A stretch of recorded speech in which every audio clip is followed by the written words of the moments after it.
일송전의 최고 인기 코너인데 오늘은 좀 색다르게 시작해보겠습니다. 노름가즘.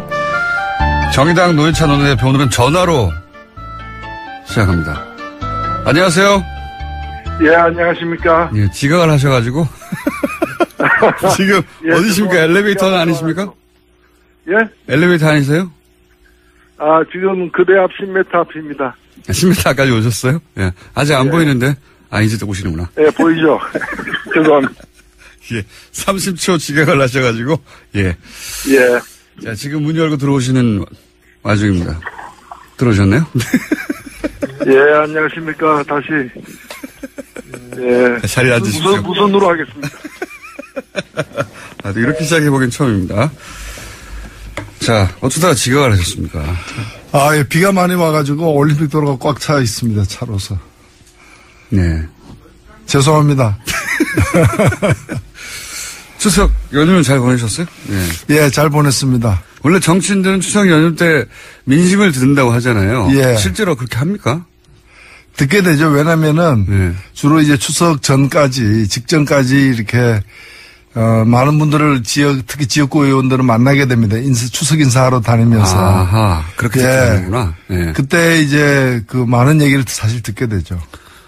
그렇게 추석 연휴 때 만나서 들은 이야기들, 뭐, 온갖 이야기를 다 할 거 아닙니까? 예, 예. 네. 그래서 주로 무슨 얘기들을 이번엔 들으셨어요?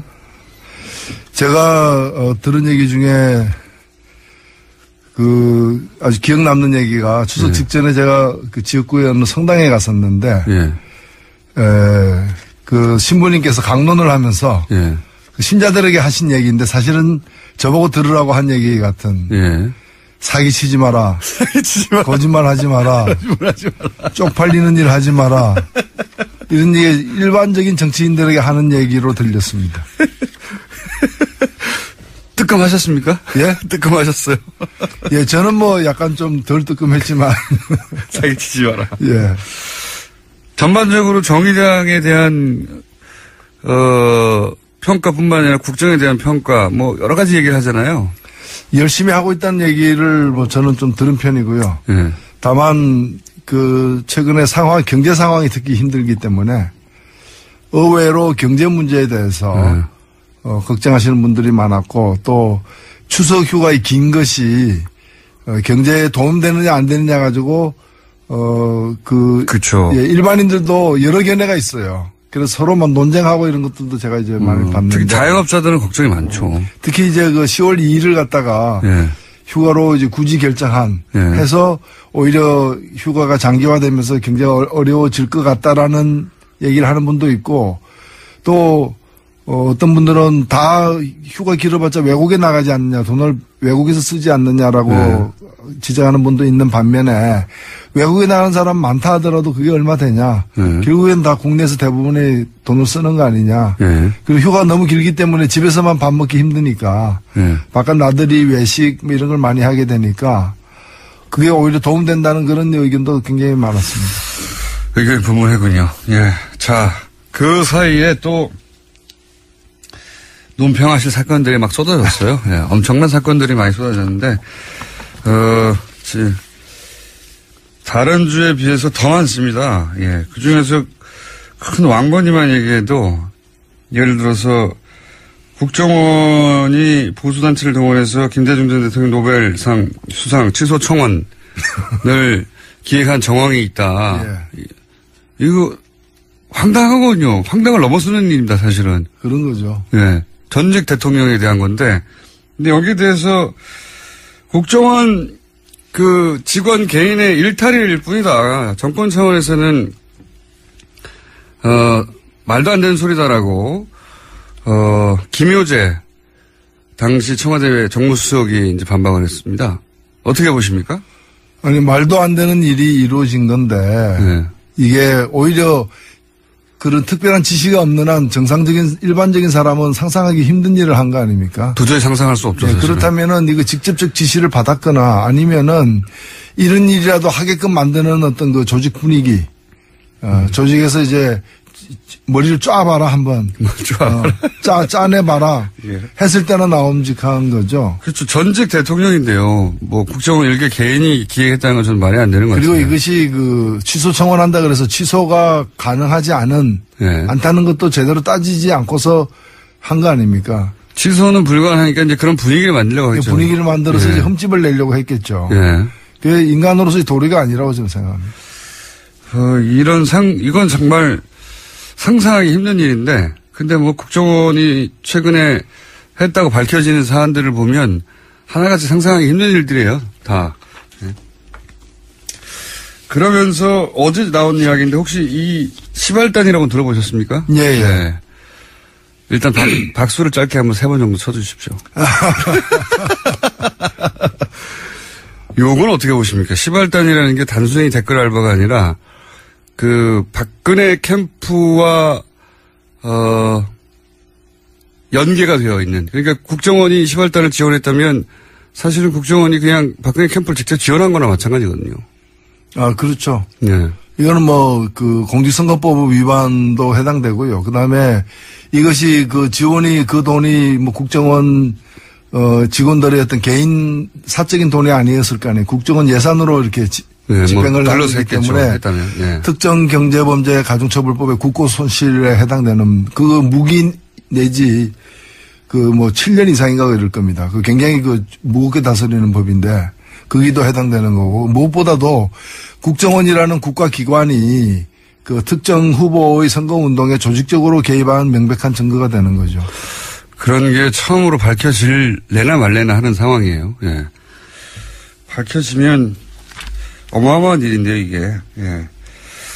그런 일을 벌써 5년 전에 파악해낸 제가 얼마나 훌륭한지요. 그때는 안 믿었지만, 사람들이. 그리고 또, 이것도 그렇지만, 일이 많아요. 너무 많아서 뭐부터 여쭤볼지 모르겠는데. 혹시 최근에 이명박 전 대통령 관련해서 이명박 전 대통령의 형 이상은 씨가 퇴조되어 있는 다스라는 회사와 관련한 실소유주 논란, 이것도 아시죠? 예. 이명박 전 대통령이 본인. 이건 우리 공장장님의 전공 분야죠. 예, 전공 분야를 제가 여쭤보고 있습니다. 그래서.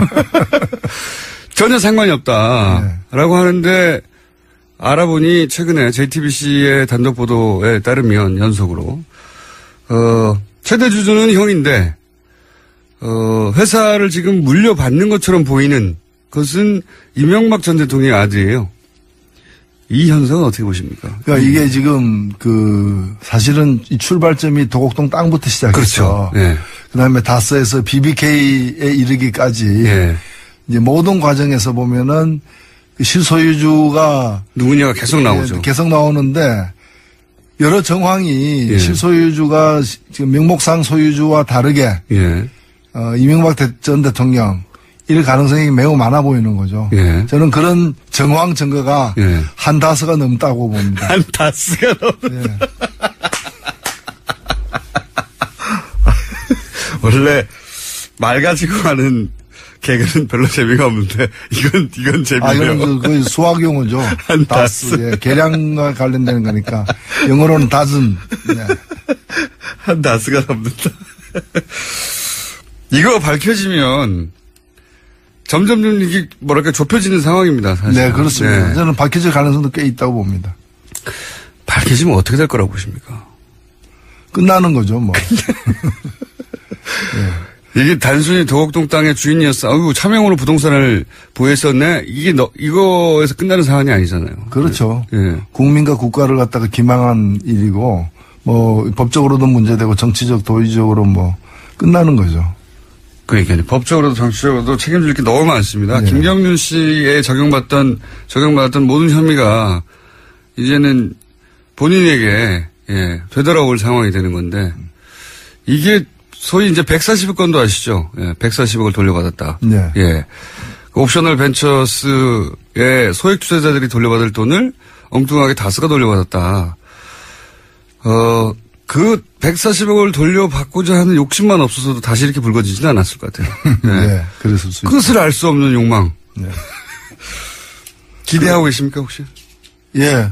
그게 그쪽의 전공인 것 같아요. 그쪽의 전공이라. 그런 식으로 해서 돈을 갖다가 치부하는 것이. 굉장히 복잡하게 지부하지만 하지만 들여다보면 실소유주는 항상 따로 있는 것 같은 일들이 계속 연속으로 이어지죠. 자, 여기까지 제 전공에서 잠깐 언급했고요. 박근혜 전 대통령. 예. 지금 구속 연장 되느냐 마느냐. 네. 어떻게 될 거라고 보십니까? 저는 지켜봐야 알겠지만, 구속될 가능성이 높다고 봅니다.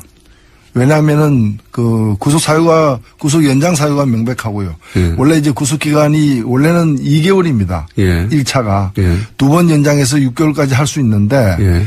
6개월 이상 구속시키려면은 예. 새로운 또 이 증거에 새로운 기소 내용이 예. 있어야 되는데 지금 추가 기소를 했어요. 예. 추가 기소한 것은 주로 이제 롯데하고 SK 뇌물 네. 수수와 관련된 부분인데 거의 수사가 안 됐으니까 지금. 예, 수사가 안 됐으니까. 그래서 이 부분은 당연히 기소 항목을 받아들여질 걸로 특히 이제 롯데 경우 SK는 몰라도 예. 롯데는 받아들여질 걸로 보여지고요.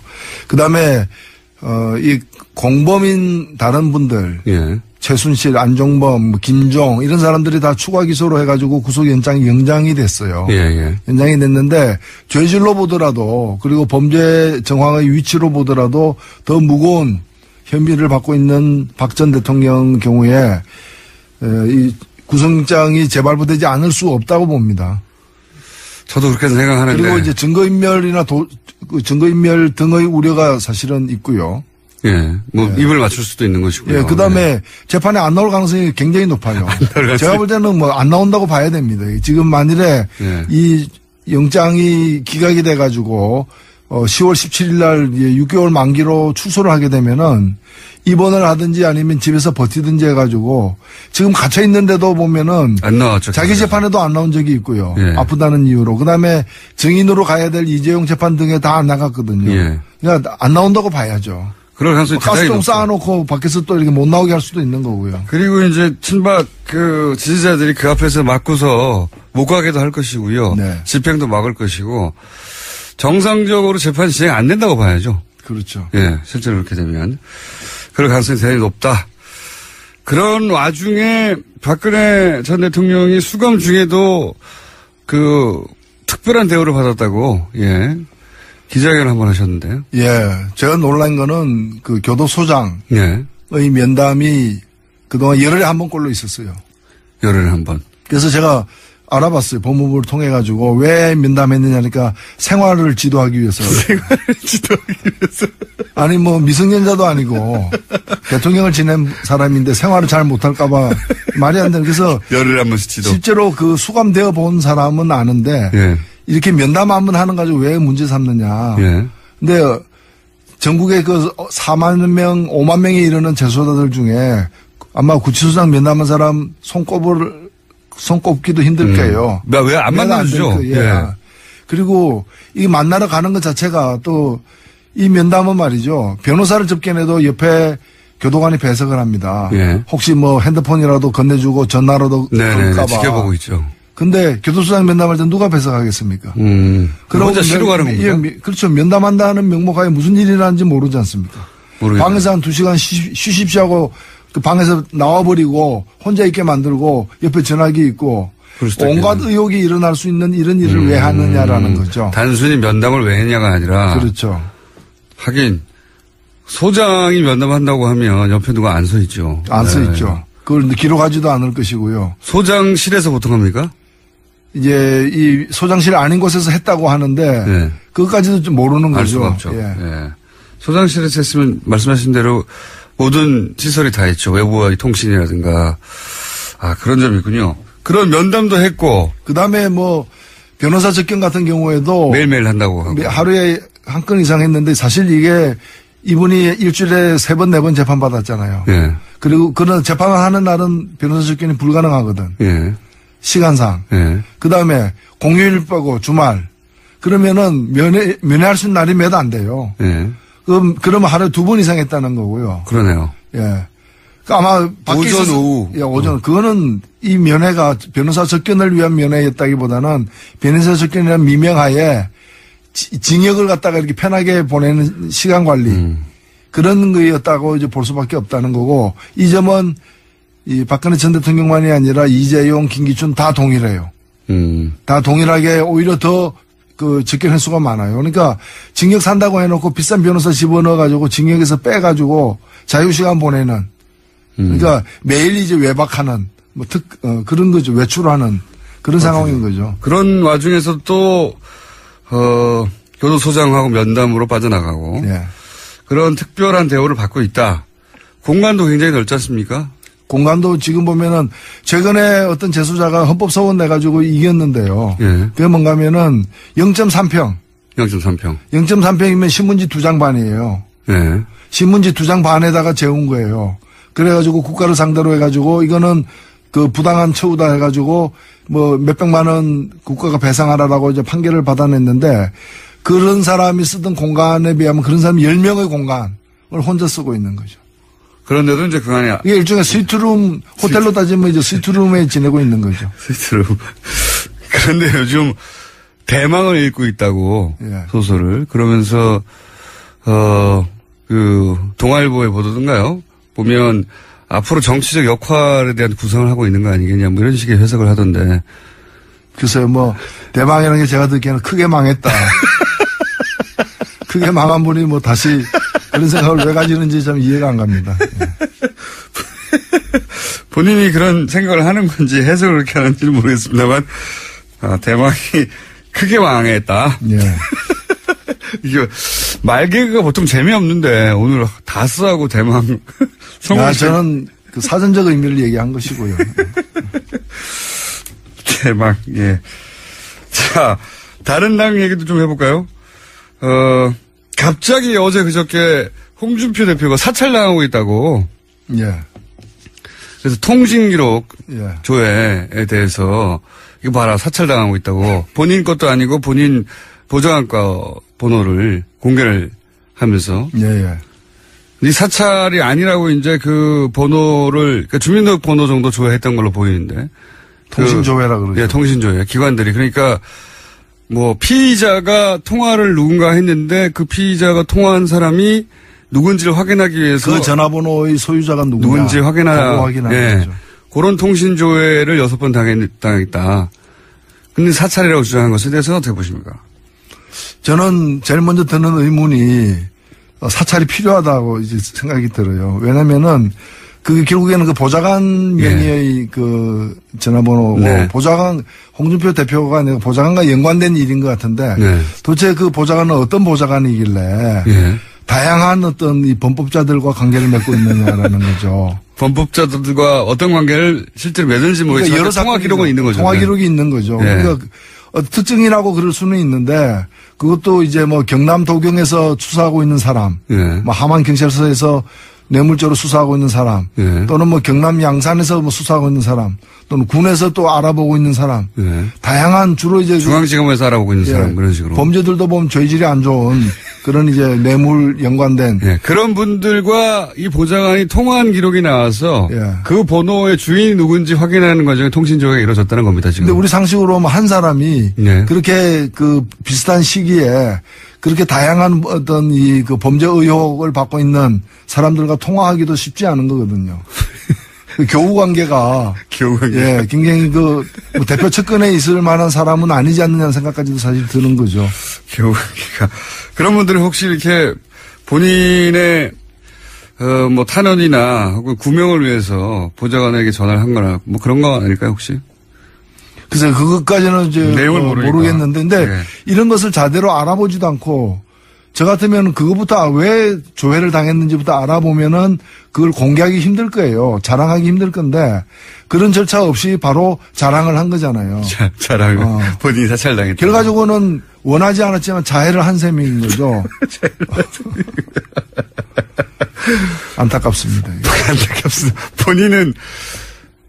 본인이 검찰 출신이라 사실 잘 알 텐데요. 통신조회가 뭔지. 누구보다도.